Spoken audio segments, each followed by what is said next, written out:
अस्सलाम वालेकुम नाज़रीन, महरान टीवी न्यूज़ संगत मां आहियां ज़ारा हुसैन। सब खां पहिरीं हिकु नज़र हिन वक्त जी ख़ास ख़बरनि ते।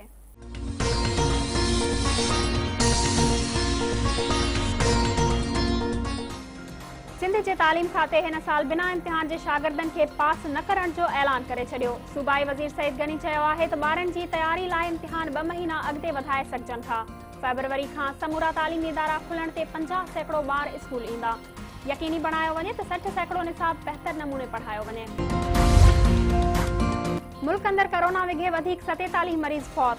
वायरस सबब ज़िंदगियूं विञाईंदड़नि जो अंग 11,204 थी वियो। 24 कलाकनि दौरान 1,745 नवां केस ज़ाहिर। मुतासिर मरीज़नि जो अंग वधी 5,28,891 ताईं पहुची वियो।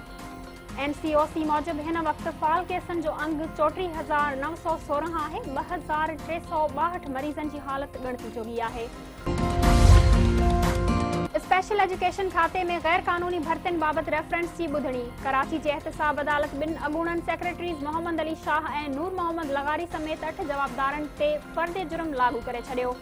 समूरनि जवाबदारनि तरफ़ां ॾोह क़बूल करण खां इनकार। अदालत 20 फ़रवरी ते शाहिदनि खे तलब करे वरितो।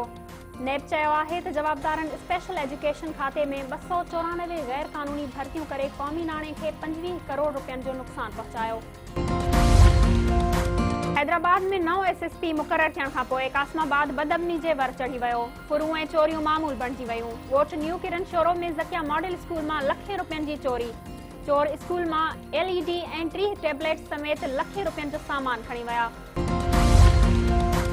दोदापुर भरिसां जहानपुर में मलगाणी ऐं चाचड़ बिरादरी जे 2 धुरियनि में झेड़ो। फायरिंग में न्याज़ल ऐं ज़वार मलगाणी क़तल। कोढण जे ॻोठ सूमार चांडियो में औरत कोढरूं हणी क़तल। वारसन शरीफ़ा चांडियो जो लाश ॻुझ गोह में दफ़नाए छॾियो। पुलिस लाश अस्पताल मुंतक़िल करे जांच शुरू करे छॾी।